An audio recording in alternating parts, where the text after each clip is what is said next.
Hello everyone, welcome to Study Funda. So let's start with today's discussion. Topic of today's discussion is argument writing on local quota reservation in private sector should be banned.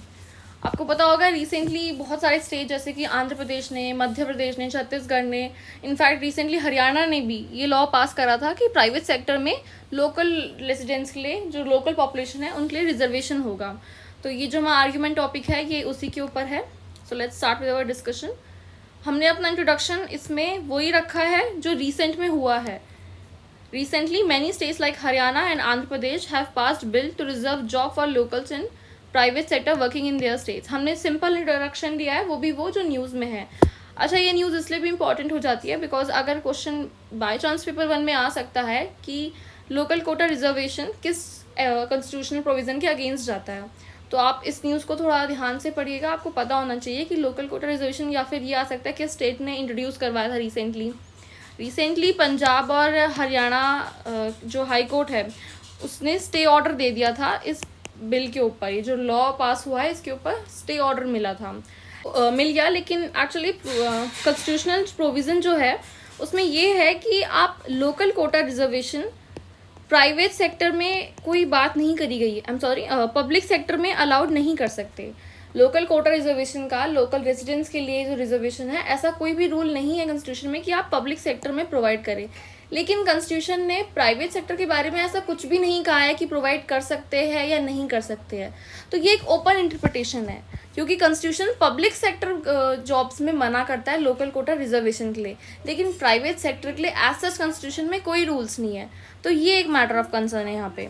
सो अब start करते हैं हमारे favour के points. मैंने आपको बहुत बार बताया favour का मतलब है कि हम इस आर्ग्यूमेंट को सपोर्ट कर रहे हैं. जैसे ये लिखा गया है local quota reservation private sector should be banned, तो हम सपोर्ट कर रहे हैं कि हाँ ये चीज़ बैन होनी चाहिए. तो हमारा सबसे पहला पॉइंट वो होगा जो सबसे इम्पॉर्टेंट पॉइंट है. सबसे पहला पॉइंट हमने लिखा है against constitutional provision.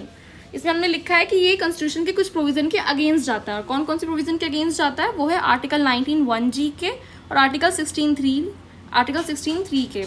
Article 19(1)(g) is violated by Haryana's law as outsider won't be able to effectively to do any job of their choice in the state.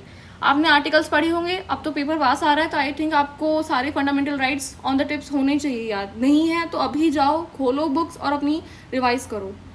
तो ये पॉइंट है जो इसके अगेंस्ट जाता है. आर्टिकल 16(3) के भी अगेंस्ट जाता है ये.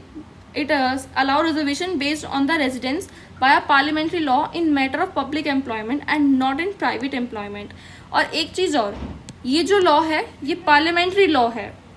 स्टेट गवर्नमेंट के पास पावर नहीं है कि वो पब्लिक सेक्टर में लोकल कोटा या रेजिडेंस के बेसिस पे रिजर्वेशन प्रोवाइड करवा सके. जो पब्लिक सेक्टर में भी मना करा गया है और जो स्पेशल प्रोविजन कुछ स्टेट्स को दिया है, जैसे कुछ स्टेट्स आंध्र प्रदेश को फॉर दैट मैटर दे रखा है, पब्लिक सेक्टर में प्रोवाइड करवा रखा है रिजर्वेशन का स्पेशल केसेस में, बट वो पावर भी पार्लियामेंट के पास है, स्टेट गवर्नमेंट के पास नहीं है. और दूसरा, प्राइवेट सेक्टर के लिए कुछ भी नहीं है, ऐसा कोई भी प्रोविज़न नहीं है. तो ये एक पॉइंट है. सेकेंड पॉइंट हमने लिखा है डिलेड इकोनॉमिक रिकवरी. इसमें हमने लिखा है कि pandemic scenario has made it imperative for state to focus on fast and effective economic recovery. However, compulsion on companies to employ local might compromise quality of human resource and also discourage investment in the state. देखो, जब आप एक particular point पे कर दोगे कि हमें इसी स्टेट से यहाँ तक प्राइवेट सेक्टर में एम्प्लॉयमेंट लेनी है, तो ये हो सकता है कि प्राइवेट कंपनीज या जो इन्वेस्टमेंट बाहर से आ रही है, जो FDI आ रही है, वो पर्टिकुलर स्टेट में आ ना पाए.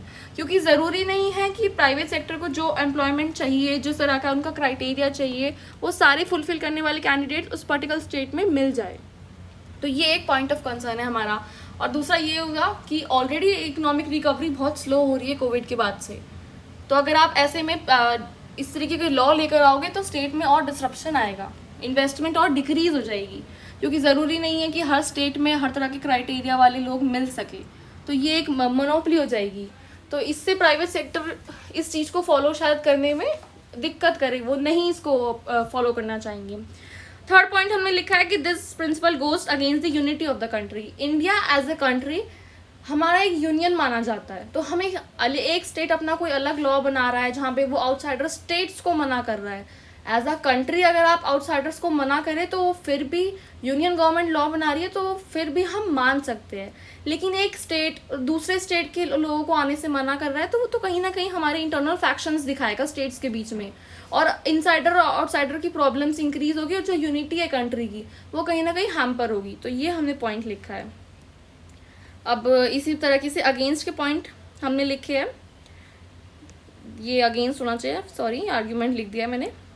पहला पॉइंट लिखा है responsibility of both state and private sector. इसमें हमने लिखा है कि जो फंडामेंटल ड्यूटीज है स्टेट को, राइट टू वर्क प्रोवाइड करवाना है, मतलब डीपीएसपी जो है कि स्टेट को राइट टू वर्क प्रोवाइड करवाना है, वो रिस्पॉन्सिबिलिटी खाली स्टेट की नहीं है, बर्डन दोनों को शेयर करना चाहिए। अगर स्टेट की रिस्पॉन्सिबिलिटी है तो बर्डन आप प्राइवेट सेक्टर को भी शेयर करना चाहिए, क्योंकि प्राइवेट सेक्टर को स्टेट गवर्नमेंट बहुत सारे लुक्रेटिव पैकेजेस देती है, बहुत इन्वेस्टमेंट को अट्रैक्ट करने के लिए उनको टैक्स कंसेशन देती है, इनफैक्ट पब्लिक इंफ्रास्ट्रक्चर भी आप उन्हें यूज़ करने के लिए अलाउ करते हो। तो जो बर्डन है वो दोनों को मिल के शेयर करना चाहिए।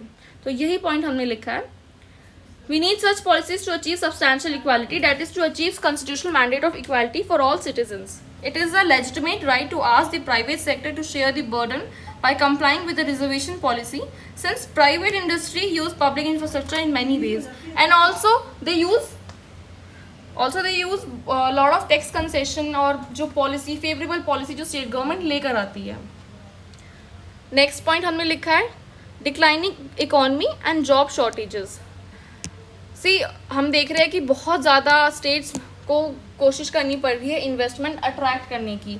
तो ऐसे में अगर आप इकोनॉमी रिकवरी चाहते हो तो हमें जो जॉब शॉर्टेजेस की प्रॉब्लम है, हमें एम्प्लॉयमेंट अपॉर्चुनिटी बढ़ाने के लिए हम रिजर्व कर सकते हैं ताकि लोकल पॉपुलेशन को जॉब अपॉर्चुनिटीज़ और भी ज़्यादा मिल सके। तो ये हमने पॉइंट लिखा है ताकि सफिशिएंट एम्प्लॉयमेंट जनरेट हो सके और हाई एम्प्लॉयमेंट की जो प्रॉब्लम है उसको हम काउंटर कर सकें। थर्ड पॉइंट हमने लिखा है कि अगर आप लोकल कोटा या लोकल रेजिडेंट्स को जॉब प्रोवाइड करवा दोगे, रिजर्वेशन दे दोगे, तो वो हमें इंटरस्टेट माइग्रेशन को टैकल करने में हेल्प करेगा। अब सपोज किसी स्टेट में एमएनसीज, अगर प्राइवेट सेक्टर की बात करें तो सबसे पहले सर्विस सेक्टर आता है। तो प्राइवेट सेक्टर में अगर सर्विस सेक्टर सबसे ज़्यादा अगर आप नॉर्थ रीजन में देखो तो कुछ सेक्टर्स कुछ पॉकेट्स में लोकेटेड है। अब कोई पंजाब में है तो वो इवेंचुअली मूव करके गुड़गांव, नोएडा, इन सब जगह पे आना दिल्ली प्रेफर करेगा, क्योंकि जो सर्विस सेक्टर की बड़ी बड़ी एमएनसी है वो इस एरिया में ज़्यादा मेजॉरिटी में यहाँ पे कपल हो रखी है।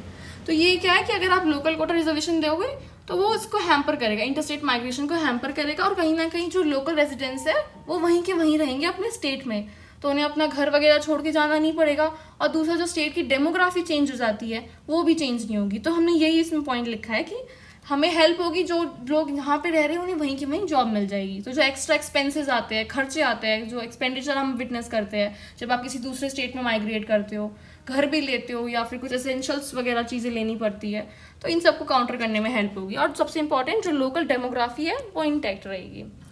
लास्ट में हमने कंक्लूजन दिया है। कंक्लूजन हमेशा 1 लाइनर या 2 लाइनर होना चाहिए, इससे ज़्यादा नहीं होना चाहिए, 2 या 3 लाइन से ज़्यादा, और टू द पॉइंट होना चाहिए। तो हमने इसमें लिखा है instead of focusing on temporary solution, need of the hour is to focus on better job creation and skill development. ये जो हम रिजर्वेशन की पॉलिसीज लेकर आ रहे हैं ये एक्चुअली में टेम्प्रेरी सॉल्यूशन है। तो इन टेम्प्रेरी सॉल्यूशन की बजाय हमें परमानेंट सॉल्यूशन की तरफ मूव करना चाहिए जो लॉन्ग रन में हमें हेल्प कर सके। और लॉन्ग रन में हमें वही चीज़ हेल्प करेगी जब हम स्किल डेवलपमेंट यूथ को पढ़ाई प्रोवाइड करवाएंगे। दूसरा एफडीआई अट्रैक्ट करके हम इन्वेस्टमेंट प्रोवाइड करवाएंगे ताकि जॉब क्रिएशन हो सके। तो ये सब आप पॉइंट्स लिख के अपना आर्ग्यूमेंट इस तरीके से अपना एंड करोगे। I guess that's all for today's. Thank you everyone, all the best.